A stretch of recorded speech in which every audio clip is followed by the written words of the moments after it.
구독, 좋아요, 그리고 공유까지도 눌러주시면 저에게 도움이 되겠습니다.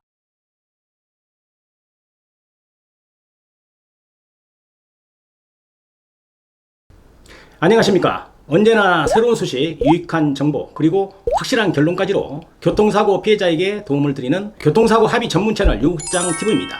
오늘은 교통사고 피해자 중에서 많이 다친 환자죠. 척추 압박골절의 진단을 받았다면 압박골절은 어떠한 것이고 또 어떠한 치료를 해야 되고 어떻게 보험회사로부터 보상을 받아야 하는지에 대해서 자세히 설명드리는 시간을 갖도록 하겠습니다.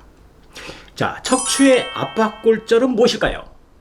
압박골절의 의미는 우리 몸의 기둥인 척추가 찌그러지거나 무너져 내렸다라고 이렇게 이해를 하시면 정확합니다. 사고나 교통사고도 포함됩니다. 추락 등으로 부상을 입게 되면 척추에 대한 압박골절이 발생하게 되는데요. 척추는 우리 몸을 지탱해주는 중심축으로 보시면 아주 정확하죠. 척추의 압박골절은 압박의 정도와 부위에 따라서 약간의 차이는 있지만 일반적으로 장애율은 29%에서 32%의 장애가 남는다고 보시면 되겠습니다. 자, 목뼈죠. 경추는 7개로 되어 있습니다. 흉추가 12개고요. 요추가 5개입니다. 그 다음에 천추, 미추도 좀 있습니다. 대략적으로 압박골절이 잘 발생하는 위치는 흉추 11번부터 요추 5번 사이에서 제일 많이 발생을 한다고 보시면 되겠습니다. 압박골절이 좀 잘 발생되는 환자도 있겠죠. 압박골절이 잘 생길 수 있는 확률이 높은 사고는 시내버스 같은 데에서 급정거를 합니다. 이때 버스 승객이 구르거나 넘어지거나 엉덩방아를 당하면 대부분 이렇게 압박골절이 생기게 됩니다. 승객 중에서도 남성보다는 40대 이상 주부 혹은 나이 드신 할머니, 뼈가 약간 약해져 있는 여성들이 많이 다치게 되는 구조가 되어 있습니다. 또는 개문발차 사고인데요. 개문발차 사고란 버스 승객이 안전하게 차에서 내리거나 타지 않았는데 버스가 출발을 함으로써 승객이 떨어지거나 넘어져서 발생하는 사고를 의미합니다. 시내버스나 마을버스 이런 버스들에서 자주 일어나는 사고이고 부주의로 운전자의 부주의죠. 자주 발생한다고 보시면 되겠습니다. 여기에서 개문발차 사고라는 것은 형사사건으로 법적으로는 가해자가 12대 중과실이고 형사처벌의 대상이 되는 것까지 알고 계시면 되겠습니다. 자, 세 번째인데요. 압박골절이 자주 발생하는 부위가 있습니다. 위에서 좀 말씀드렸지만 대략적으로 압박골절이 잘 생기는 위치는 흉추 11번부터 요추 5번 사이에서 발생을 한다고 말씀드렸습니다. 즉 그 부위가 허리 부위고요. 몸의 중심이고 제일 힘을 많이 받는 곳으로 이해하시면 되겠습니다. 쉽게 이야기를 하면 제일 하중을 많이 받는 부위다라는 것입니다. 집으로 말하면 어떤 그 대들보 기둥이라고 하면 맞는 말이죠. 자, 그래서 허리의 압박골절이죠. 척추 압박골절이 발생을 하면 몸을 움직이지 못하는 것입니다. 그래서 장애 평가도 매우 높습니다. 감정시의 의사들은 29%에서 32%의 장애를 적용해 주게 되는 것입니다. 자, 네 번째인데요.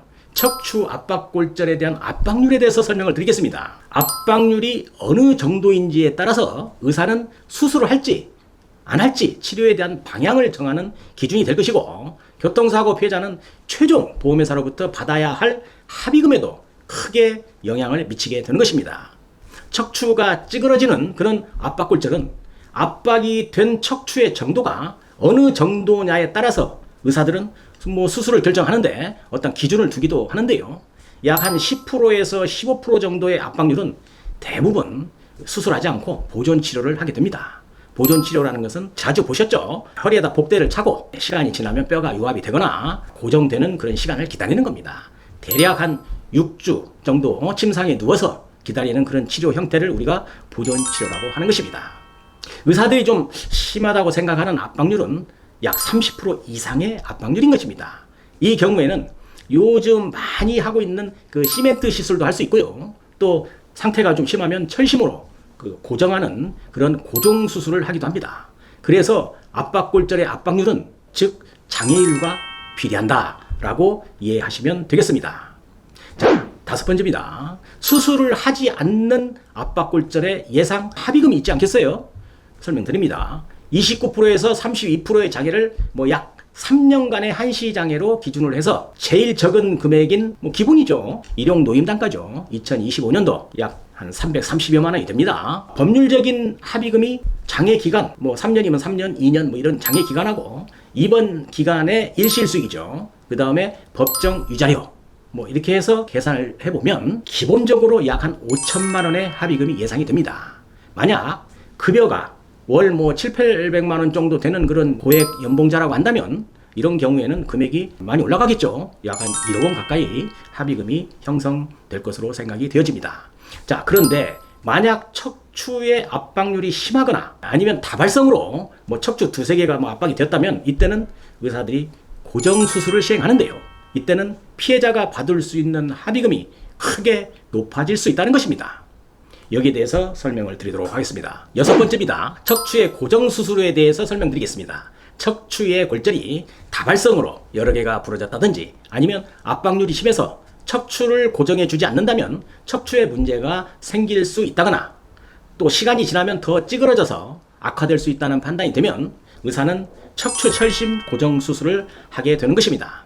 이때는 척추 마디에 나사로 좀 고정을 하고 철심을 연결하는 그런 후방 고정 수술을 하게 됩니다. 후방 유압술이라고도 하는데 이것은 큰 수술로 인식을 하시면 되겠습니다.